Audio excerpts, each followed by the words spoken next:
안녕하세요. 우리 사도신경으로 신앙을 고백하고 하나님 앞에 예배하겠습니다.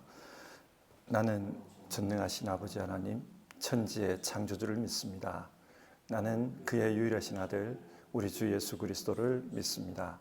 그는 성령으로 잉태되어 동정녀 마리아에게서 나시고 본디오 빌라도에게 고난을 받아 십자가에 못 박혀 죽으시고 장사된 지 사흘 만에 죽은 자 가운데서 다시 살아나셨으며 하늘에 오르시어 전능하신 아버지 하나님 우편에 앉아 계시다가 거기로부터 살아있는 자와 죽은 자를 심판하러 오십니다. 나는 성령을 믿으며 거룩한 공교회와 성도의 교제와 죄를 용서받는 것과 몸의 부활과 영생을 믿습니다. 아멘. 찬송가 218장입니다. 찬송가 218장 우리 1절과 2절 부르고 같이 기도하겠습니다.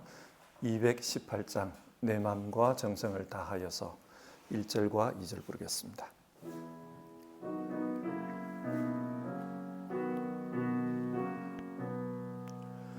내 마음과 정성을 다하여서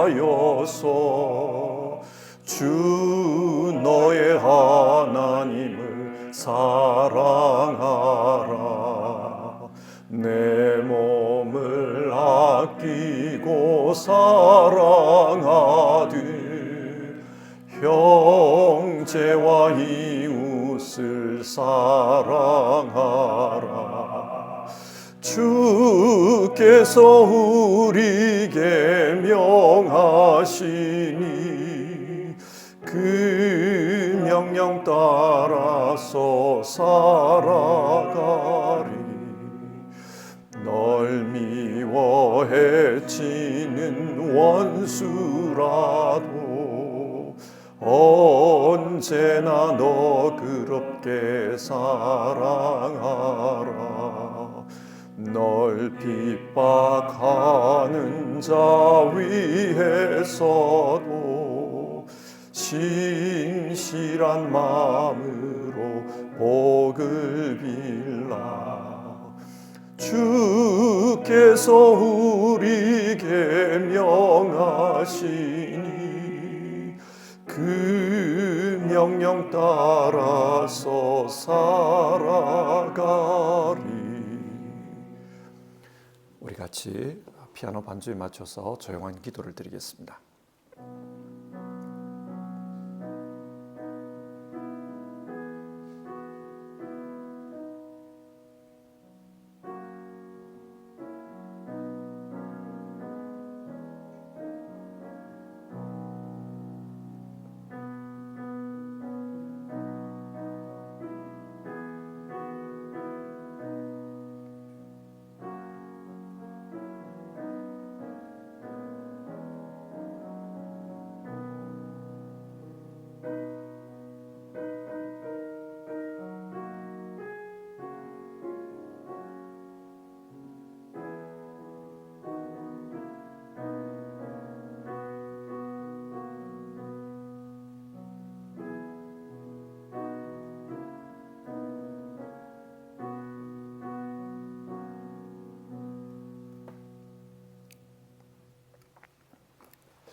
오늘 읽으실 성경 말씀은 빌립보서 4장의 말씀입니다. 신약 성경 빌립보서 4장 4절부터 9절까지의 말씀을 한 절씩 교독해서 읽고 설교를 하겠습니다. 4장 4절부터 9절입니다. 주님 안에서 항상 기뻐하십시오. 다시 말합니다. 기뻐하십시오. 여러분의 관용을 모든 사람에게 알리십시오. 주님께서 가까이 오셨습니다. 아무것도 염려하지 말고 모든 일을 오직 기도와 간구로 하고 여러분이 바라는 것을 감사하는 마음으로 하나님께 아뢰십시오. 그러면 사람의 헤아림을 뛰어넘는 하나님의 평화가 여러분의 마음과 생각을 그리스도 예수 안에서 지켜줄 것입니다.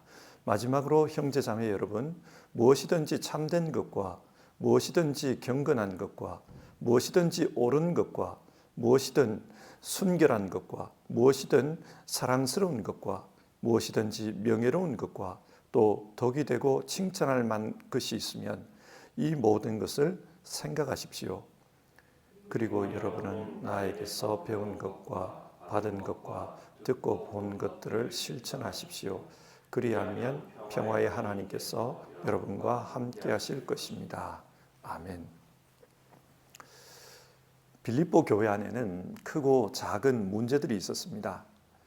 지금까지의 내용을 근거로 생각해 보면은 교회 지도자들 사이에 다툼이 있었습니다. 그리고 옳지 못한 신앙을 전하는 거짓 교사들의 침투가 있었습니다. 이런 상황이 되면 성도들은 영적으로 굉장히 피곤해집니다. 예를 들어서 한번 생각해 봅시다. 요즘 한국에서는 신천지와 같은 이단들이 굉장히 위세를 떨치고 있습니다. 이런 이단 무리가 몰래 교회 안에 들어왔다고 한번 가정해 봅시다. 그리고 여러 성도들에게 악한 영향력을 끼치고 있다고 합시다. 그러면 교회가 점점 병들어갈 것입니다. 그런데 이런 어려운 상황에서 교회 지도자들이 문제를 처리하는 데 힘쓰지를 않고 마음이 하나가 되지를 못합니다. 그래서 서로 다투고 있다면 그것을 바라보는 성도들은 어떤 심정이겠습니까? 굉장히 영적으로 힘들어질 것입니다. 오늘 4장의 말씀은 이런 빌립보 교회 성도들을 향해서 바울이 권면하고 있는 내용입니다. 바울은 빌립보 교회가 건강한 교회가 되기를 소망합니다. 그러면 오늘 주어진 성경 말씀을 읽으면서 이 본문이 오늘 우리에게 주는 메시지는 무엇일까? 그것을 한번 생각해 봅시다. 그리고 우리 스스로가 건강한 교인, 또 건강한 교회가 되도록 그렇게 힘썼으면 합니다. 바울의 권면을 살펴보겠습니다. 첫 번째 권면은 주님 안에서 굳게 서라 였습니다. 1절 말씀인데요. 그러므로 사랑하고 사모하는 나의 형제 자매 여러분, 나의 기쁨이요 나의 면류관인 사랑하는 여러분, 이와 같이 주님 안에서 굳건히 서 계십시오. 교회 안에 문제가 있습니다. 이런 문제가 있을 때 주님 안에서 굳건히 서야 한다. 그것을 말하고 있습니다. 여기서 굳건히 서 있다는 말은 군인들이 보초를 서서 자기 지경을 흔들림 없이 지키는 그 상태를 가리키는 단어입니다. 그러니까 이 어려움 속에서 정말 군인들이 자기 나라를 지키듯이 그렇게 흔들림 없이 신앙을 지키라는 겁니다. 자, 그러면 여기서 말하는 신앙은 어떤 신앙입니까? 바울은 앞에서 우리의 시민권은 하늘에 있습니다. 그런 말을 했습니다. 그리고 그 하늘로부터 주님께서 다시 오실 것입니다. 그리고 주님이 오시면 우리의 몸을 변화시켜 주셔서 주님과 같은 영광스러운 모습으로 변화되게 하실 것입니다. 바울은 그런 말을 했습니다. 그러니까 지금 신앙 안에서 굳건히 서라. 어떤 신앙이냐? 앞에서 말한 이 신앙입니다. 우리는 어려움을 당할 때 그 어려움이 전부가 아니라는 것을 기억해야 합니다. 그런데 현실에서는 어려움이 극심하면은 그 어려움밖에 눈에 보이지 않습니다. 세상은 마치 어려움으로 가득 차 있는 것처럼 그렇게 느껴집니다. 그래서 자기의 현실이 비관적이고 굉장히 부정적으로 느껴집니다. 이런 때에 신앙을 가지라는 겁니다. 어떤 신앙이냐? 주님께서 다시 오실 것이다. 주님께서 다시 오시면 하나님의 나라가 이루어질 것이다. 그러면 모든 것이 달라질 것이다. 이런 신앙을 가지고 현실을 바라보라는 겁니다. 이런 신앙을 가지고 현실을 바라봐야 현실은 좀 더 객관적으로 보입니다. 어려움 속에 있을 때는 어려움만 가득한 것처럼 보이는데 그런데 현실은 어려움만 있는 것은 아닙니다. 그 어려움 뒤에 숨겨져 있는 영광도 있다는 겁니다. 로마서 8장 18절의 말씀을 보면은 현재의 고난은 장차 우리에게 나타날 영광과 좋게 비교할 수 없습니다. 그런 말씀이 나옵니다. 우리의 어려움 뒤에는 주님께서 또 준비해 주시고 허락해 주시는 영광이 있습니다. 그래서 우리가 신앙 안에서 어려움을 당할수록 그 신앙 안에서 신앙으로 현실을 바라보라. 그러면 어려움도 있지만은 그 뒤에 숨겨져 있는 영광도 있다. 그 영광을 우리가 생각할 때 그때 이 어려움을 버틸 수 있는 힘이 있다는 겁니다. 그래서 바울은 어려움에 처해 있는 사람들에게 주님 안에서 믿음으로 굳건히 서 계십시오. 그것을 권면하고 있습니다. 두 번째 권면은 기도하라는 겁니다. 현실의 문제를 위해서 기도하라. 그 이야기를 합니다. 2절부터 보면은 거기에 빌립보 교회의 분쟁 문제가 다시 나옵니다. 2절인데요. 나는 유오디아에게 권면하고 순두계에게도 권면합니다. 주님 안에서 같은 마음을 품으십시오. 여기서 유오디아와 순두계라는 이 이름은 여성들의 이름입니다. 그리고 이분들은 빌립보 교회의 평신도 지도자였던 것으로 보입니다. 빌립보 교회는 처음 세워질 때부터 여성 지도자의 힘이 강하게 미쳤습니다. 빌립보 교회는 옷감 장사였던 루디아의 집에서 시작되었다. 사도행전은 그렇게 말합니다. 교회 창립의 주 멤버가 여성이었습니다. 그래서 그 후에도 이 교회 안에서는 여성의 지도력이 아주 강하게 미쳤던 것 같습니다. 그런데 무슨 문제인지는 모르겠지만 그 지도자들 사이에 다툼이 있었다는 것입니다. 한 마음이 아니라는 거예요. 그런데 이 문제가 어떤 도덕적으로 부정한 문제라든지 신앙적으로 타락한 문제라든지 그런 건 아니었던 것 같아요. 그래서 3절을 보면은 이 여인들은 클레멘드와 그 밖에 나의 동력자들과 더불어 복음을 전하는 일에 나와 함께 애쓴 사람들입니다. 그렇게 말합니다. 그리고 그분들의 이름이 생명책에 기록되어 있습니다. 그렇게도 말합니다. 그러니까 바울은 이분들의 헌신과 이분들의 공로를 인정하고 있습니다. 이분들은 교회를 위해서 진짜 충성된 사람들입니다. 인정합니다.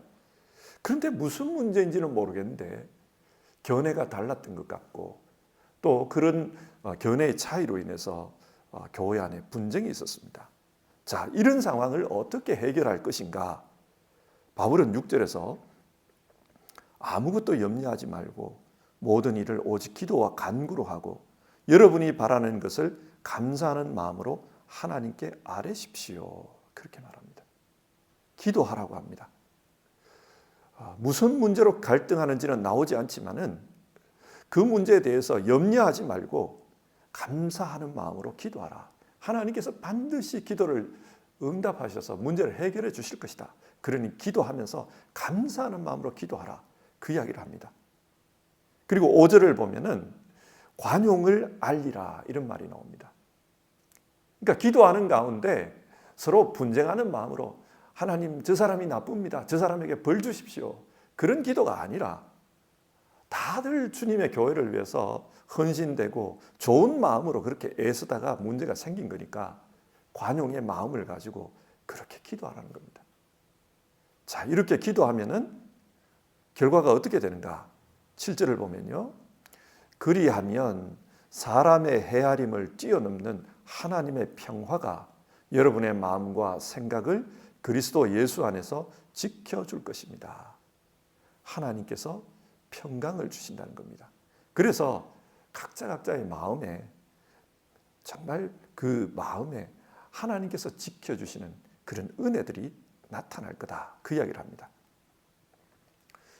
실제적으로 교회 안에 문제가 생기면은 그 문제를 현실적으로 해결하는 것이 중요합니다.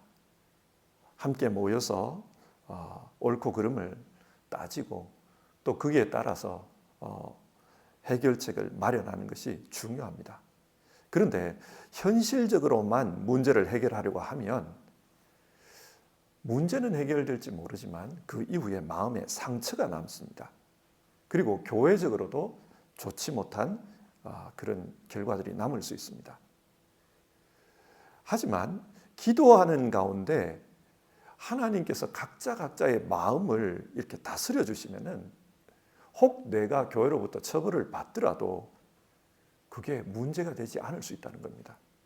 왜냐? 하나님께서 그 사람의 생각을 감찰하시고 그 마음을 지켜주시기 때문에 그게 문제가 되지 않을 수가 있다. 그래서 교회 안에 온전한 치유가 일어날 수가 있다. 그러니 문제를 해결하면서 반드시 관용의 마음을 가지고 기도하면서 이 문제를 해결하라. 바울은 그렇게 권면하고 있습니다. 세 번째 권면은 어떤 권면이냐? 이 어려움을 영적 성숙의 기회로 생각해 보라는 겁니다. 자, 어떤 부분에서 영적 성숙이 일어날 수 있는가? 어려움을 당하면서 반면교사로 생각해 보라는 거예요. 왜 우리가 지금 이런 어려움에 처해 있는가? 왜 우리가 이렇게 됐는가? 그것을 생각하면서 우리의 생각 부분에 성숙이 일어나도록 하라는 겁니다.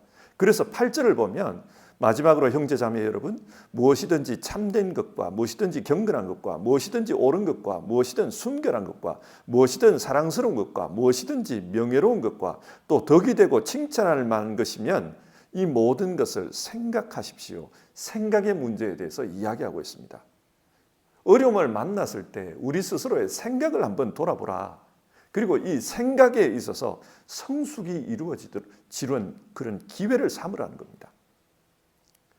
사람은 무엇을 생각하느냐에 따라서 그 사람의 그 정체성이 결정이 됩니다.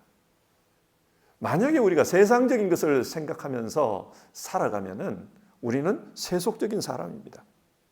만약에 우리가 상대방과 경쟁하다가 그 상대방이 싫어지고 원수로 생각되고 그래서 저 원수를 내가 어떻게 갚을까?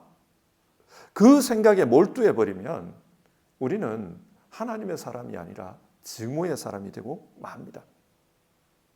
하지만 그 생각이 이 어려움 속에서 무엇이 선한 것인가? 무엇이 옳은 것인가? 무엇이 하나님이 원하시는 것인가?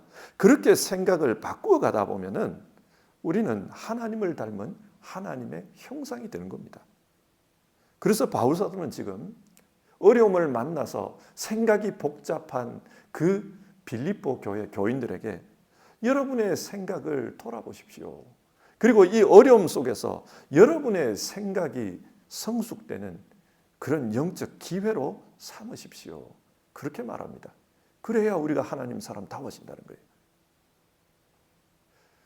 사실 현실에 문제가 있고 어떤 사람에 대한 원망이 있으면은 우리의 생각이 그 원망에서 벗어나기가 쉽지가 않습니다. 그러나 원망에만 생각이 머물러 있다 보면은 나 자신이 먼저 망가집니다. 상대방에게도 안 좋은 해를 끼칠 겁니다. 말을 한마디 해도 원망하는 말, 나쁜 말을 쏟아낼 거고 상대방에게도 상처를 줄 겁니다. 그런데 그것 이전에 내가 망가집니다. 내 마음에 늘 불평과 분노가 끌어넘칠 거고 증오가 나를 감싸할 겁니다. 휘어감을 것입니다. 바울은 이런 어려움을 당했을 때 정말 경쟁하면서 상처받고 어려움을 당했을 때 그때 그 생각을 바꾸어 보라. 하나님이 기뻐하시는 생각으로 바꾸어가려고 노력해보라. 그러는 가운데 우리는 진짜 하나님의 형상, 하나님의 사람으로 성숙될 거다. 이 어려움을 그런 영적 기회로 한번 생각해보라. 그렇게 말합니다. 그리고 또 어떤 부분에서 영적 기회로 삼으라고 하는가? 모든 것을 하나님께 맡기는 그런 훈련을 하는 기회로 삼으라고 합니다. 바울은 지금 감옥에 갇혀 있습니다. 감옥에 갇혀 있다는 것은 외부 세계와 차단되어 있다는 의미이기도 하고 고대 사회에서는 경제적으로 굉장히 어려움을 겪게 되는 그런 시기이기도 합니다. 지금이야 인권이 강조되고 있고 또 인간의 최소한의 권리라도 보호해줘야 된다. 감옥에 있는 사람에게도 최소한의 그 권리는 보장해줘야 된다. 그런 생각을 하지만은 그 옛날에는 그렇지를 못했습니다. 그렇기 때문에 바울은 이 감옥에 있으면서 굉장히 큰 어려움을 겪고 있습니다. 디모데후서를 보면 바울이 내가 어디에 맡겨놓은 그 외투를 가져오라, 디모데에게 그 말을 하는 내용이 나옵니다. 그게 뭘 의미합니까? 그 감옥에서 굉장히 추위에 떨고 있다는 겁니다.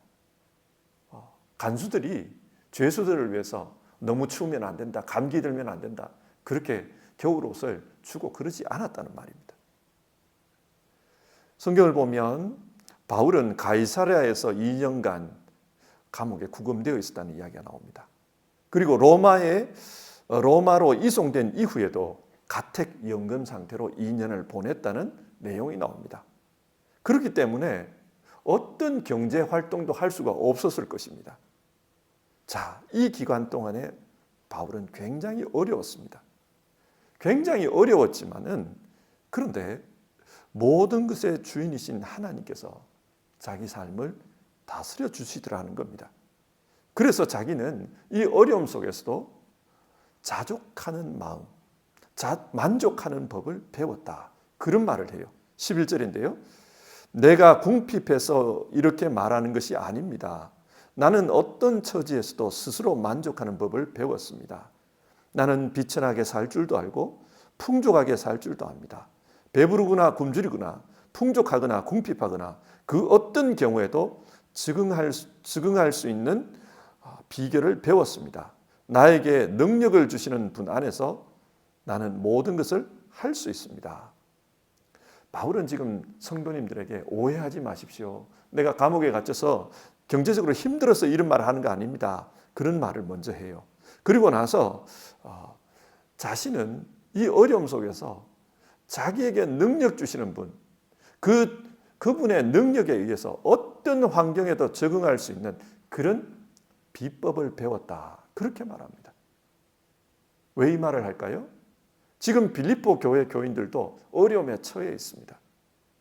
이 어려움을 하나님께 맡기고, 하나님 우리 외면하지 않으신다, 하나님께서 이 문제를 해결해 주실 것이다, 그런 믿음으로 현실을 대처하면서 살아가면 하나님께서 분명히 그 어려운 상황을 이겨낼 수 있는 능력을 주실 것이다, 그 말을 하기 위해서입니다.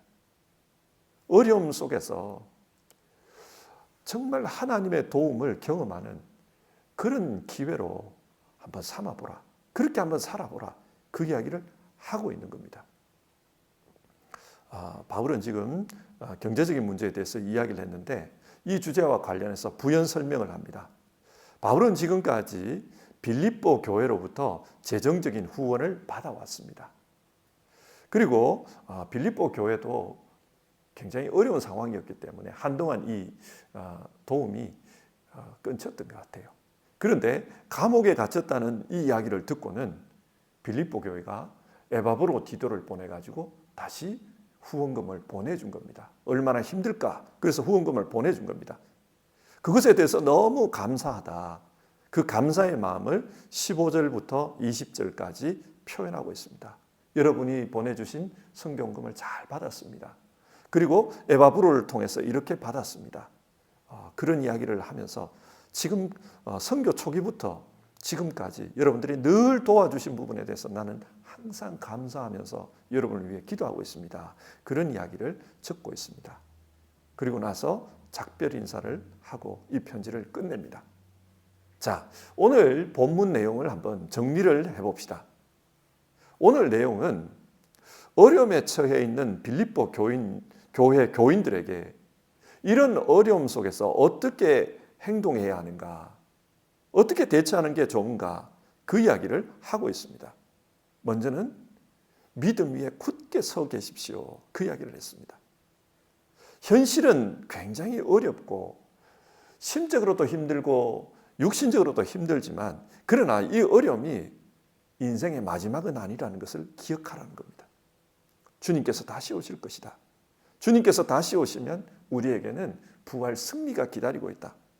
그러니까 우리 인생의 최종 상태는 승리다. 하나님께서 문제를 이기고 우리에게 평강을 주실 것이다. 그 믿음을 가지라는 겁니다. 그 믿음을 가지고 있어야 어려움을 이겨낼 수 있는, 견뎌낼 수 있는 그런 힘이 있다. 믿음을 지키라, 그 이야기를 했습니다. 두 번째로는 기도하라고 했습니다. 현실적인 문제를 해결하기 위해서 이런저런 노력을 해야 합니다. 하지만 그와 동시에 서로 관용하는 마음을 품고 기도하라고 했습니다. 왜 그런가? 한 교회 안의 사람들, 복음의 동력자들이기 때문에 그렇게 해야 된다는 겁니다. 그래서 내 입장에서는 저 사람이 잘못한 것 같지만, 그러나 크게 보면은 주의 교회를 위해서 그렇게 협력하는 사람들이니까 하나님께서 각자의 마음을 만져주십시오. 그리고 각자에게 하나님께서 위로를 주십시오. 우리의 생각을 뛰어넘는 그런 하나님의 평화가 우리 모두에게 임하게 해주십시오. 그렇게 기도하라는 겁니다. 사실 그래요. 두 사람이 이렇게 다투다 보면은 A에게 위로가 되면은, 인간적으로 볼 때 그렇습니다. A에게 위로가 되면 B에게는 위로가 안 돼야 돼요. B에게 위로가 되면 A는 마음이 상해야 돼요. 그게 인간적인 해결 방법입니다. 그러나 기도하는 가운데 하나님의 해결이 이루어지면은 두 사람 모두에게 하나님의 평화가 이루어질 수 있다. 그 이야기를 합니다. 그래서 어려운 문제 앞에서 기도하십시오. 꼭 기도하십시오. 그 이야기를 합니다. 세 번째로, 어려움을 어려움으로만 생각하지 말고 이 어려움을 통해서 하나님이 우리를 영적으로 성장시킨다. 그렇게 한번 생각해 보십시오. 그 이야기를 합니다. 그래서 우선은 생각을 바꾸십시오. 어려움에만 몰두하지 말고, 부정적인 것에만 몰두하지 말고 생각을 바꿔서 하나님이 이런 거 좋아하신다. 하나님이 이런 거 기뻐하신다. 그렇게 한번 생각하려고 노력해 보십시오. 그 이야기를 합니다. 그리고 더 나아가서 이 어려움 속에서도 하나님을 의지하면은 능력 주시는 그분께서 이 문제를 이겨낼 수 있고 이 문제를 잘 견뎌낼 수 있는 그런 힘을 주실 거다. 내게 능력 주시는 자 안에서 모든 것을 할 수 있습니다. 그런 고백이 나오게 할 거다. 그 이야기를 하고 있습니다. 성도 여러분, 우리도 개인적으로 혹은 교회적으로 어려움을 만날 수 있습니다. 어려움을 만날 때 그때 어떻게 해야 되는가? 오늘 이 말씀을 우리가 영적 메시지로 그렇게 받았으면 좋겠습니다. 어려움 만났을 때 믿음에 굳게 서기를 바랍니다. 현실의 어려움만 보지 말고 우리의 마지막은 주께서 주시는 승리가 기다리고 있다. 그 승리의 관점에서 바라보면 이 어려움들은 하나님 나라로 나아가는 하나의 과정에 불과하다. 그렇게 생각할 수 있습니다. 어려움이 결코 단순한 건 아닙니다. 굉장히 힘든 겁니다. 그러나 그게 크다, 전부다라고 생각하면 그 어려움을 견뎌낼 수 없습니다. 믿음에 서서 이 어려움을 생각해야 된다. 우리가 꼭 그렇게 했으면 좋겠습니다. 그리고 꼭 기도하면서 문제를 해결했으면 좋겠습니다. 인간적으로만 해결하다 보면 나에게는 좋은데 다른 사람에게 상처를 줄 수가 있습니다. 혹은 다른 사람은 해결받았다고 그렇게 할렐루야 외치면서 다닐지 몰라도 내 마음에는 엉어리가 질 수 있습니다. 그러니 우리 기도하면서 이 문제를 해결해 주십시오. 하나님 앞에 기도하면서 그렇게 이 문제를 마주해야 된다. 그래야 윈윈 될 수 있다. 성경 그걸 말합니다. 우리 꼭 그랬으면 좋겠습니다. 그리고 어려움 속에서 이 어려움에 대한 이해를 우리가 영적 성장의 계기로 생각하고, 하나님, 이 어려움이 내게는 참 힘듭니다마는 이 어려움을 통해서 내가 하나님의 사람으로 더 성장해 갈 수 있도록 도와주십시오. 우리가 그런 마음으로 어려움을 마주했으면 좋겠습니다. 우리 모두 이런 오늘 성경이 교훈하는 이런 방법으로 대처를 해서 건강한 신앙인, 건강한 교회를 만들어 갈 수 있었으면 좋겠습니다. 우리 같이 찬송하고 기도하겠습니다. 찬송가 342장입니다. 342장. 너 시험을 당해. 우리 1절과 3절 부르고요. 같이 기도하겠습니다.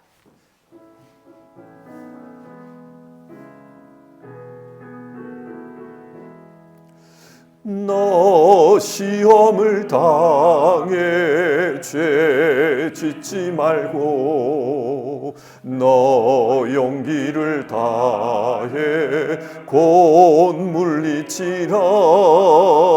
너 시험을 이겨 새 힘을 얻고 주 예수를 믿어 늘 승리하라. 우리 구주의 힘과 그의 위로를 빌라. 주님 내 편에 서서 항상 도우시리. 3절입니다. 잘 이기는 자는 상 받으리니 너 낙심치 말고 늘 전진하라. 내 구세주 예수 힘 주시리니 주 예수를 믿어 늘 승리하라. 우리 구주의 힘과 그의 위로를 빌라. 주님 내 편에 서서 항상 도우시리. 우리 같이 기도하겠습니다. 오늘 성경 말씀은 어려움에 처한 빌립보 교회 성도님들에게 여러분 이렇게 이 어려움을 한번 대처해 보십시오. 바울 사도가 권면하는 내용이었습니다. 어려움을 만났을 때 믿음에 굳게 서십시오. 더욱더 믿음에 굳게 서십시오. 그 이야기를 했습니다. 그리고 기도하면서 이 문제를 해결하도록 힘써 보십시오. 그리고 이 어려움이 영적 성장의 계기가 되도록 그렇게 간구하면서 나아가 보십시오. 그렇게 권면했습니다. 우리에게 이 말씀을 적용합시다. 우리 성도님들 중에 어려움 당하신 분들이 계실 텐데요. 개인의 어려움, 가정의 어려움, 그런 어려움들을 생각하면서 오늘 이 권면의 말씀을 가지고 나도 이렇게 대처할 수 있도록 도와주십시오. 우리 같이 한번 기도해 봅시다.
하나님, 오늘 성경 말씀을 읽으면서 이 말씀을 우리 자신에게 적용해 봅니다. 빌립보 교회 교인들이 어려움을 당했던 것처럼 우리 역시도 이 시대를 살아가면서 개인의 삶의 어려움을 당하기도 하고 혹은 가정, 혹은 교회 생활에서 어려움을 당하기도 합니다. 또 세상을 살아가면서 인간관계를 통해 많은 어려움을 겪고 심적으로 괴롭고 생각이 복잡해질 때도 많이 있습니다. 하나님, 이런 문제 앞에서 오늘 성경이 이야기하는 대로 우리가 그렇게 믿음으로 대처할 수 있었으면 좋겠습니다. 하나님, 정말로 어려움 만날수록 우리가 믿음 위에 굳게 서게 해 주십시오. 그래서 현실의 어려움 때문에 좌절하지 않게 해 주십시오. 그 어려움도 결국은 크게 보면은 우리 인생의 종말을 향해서 가는 하나의 과정에 불과하다는 것을 알고 그 과정에도 의미를 부여하면서 이 어려움 이겨낼 수 있는 우리 될 수 있도록 주님 도와주십시오. 우리 성도님들 어려움 만났을 때 기도할 수 있는 힘을 주십시오. 인간적으로 문제를 해결하는 것도 중요하지만 기도하는 가운데 하나님께서 해결해 주시는 그런 은혜들을 경험케 해 주십시오. 인간의 해결에는 늘 빛과 그림자가 있습니다. 하나님의 해결에는 그림자가 없는 줄 압니다. 하나님의 해결을 기대하면서 기도하는 가운데 우리 성도님들 문제를 이겨낼 수 있도록 도와주십시오. 하나님, 우리 성도님들 어려움을 만나서 지내는 가운데 이 어려움이 단순한 어려움으로 끝나는 것이 아니라 삶의 지평을 넓혀가는 그런 영적 성장의 계기가 될 수 있도록 도와주십시오. 생각이 넓어지게 해주십시오. 다른 사람에 대한 이해가 넓어지게 해주십시오. 상황에 대한 판단의 이해가 하나님 깊어지게 해주십시오. 하나님 아버지, 그리고 어떤 문제를 만나든지 그 문제 앞에서 이겨낼 수 있는 삶의 맷집이 강해지는 그런 기회가 될 수 있도록 주님 도와주십시오. 이런 어려움을 통해서 우리 자신의 삶이 더욱더 하나님이 원하시는 온전한 삶으로 성장해 갈 수 있도록 그렇게 도와주십시오. 하나님, 우리 교회 성도님들 중에 건강의 어려움을 만난 분들이 있습니다. 정말 삶의 어려움을 겪고 있는 그런 분들이 있습니다. 또 때로는 자녀 때문에, 또 때로는 가정의 어려움 때문에 기도하고 있는 이들도 있습니다. 진로의 문제로, 또 앞으로 어떻게 살아가야 될까, 미래에 대한 불안의 문제로 기도하고 있는 이들도 있습니다. 주님 도와주십시오. 이 어려움 앞에서 정말 우리가 믿음으로 대응할 수 있고 성경이 교훈하는 대로 잘 대처해서 정말 하나님이 원하시는 영적으로 성숙한 사람으로 성장해가는 우리 성도님들 다 되도록 도와주십시오. 오늘 주말을 맞아서 또 하루의 삶을 가정에서 쉬시는 분들이 많으실 텐데 육체의 쉼을 통해서 마음의 쉼도, 마음의 회복도, 그리고 영적으로 하나님 주시는 풍요로움도 그렇게 회복하는 귀한 하루 될 수 있도록 주님 도와주십시오. 우리 주님 예수님의 이름으로 기도드립니다. 아멘. 주기도문 하겠습니다. 하늘에 계신 우리 아버지, 아버지의 이름을 거룩하게 하시며 아버지의 나라가 오게 하시며 아버지의 뜻이 하늘에서와 같이 땅에서도 이루어지게 하소서. 오늘 우리에게 일용할 양식을 주시고 우리가 우리에게 잘못한 사람을 용서하여 준 것 같이 우리 죄를 용서하여 주시고 우리를 시험에 빠지지 않게 하시고 악에서 구하소서. 나라와 권능과 영광이 영원히 아버지의 것입니다. 아멘.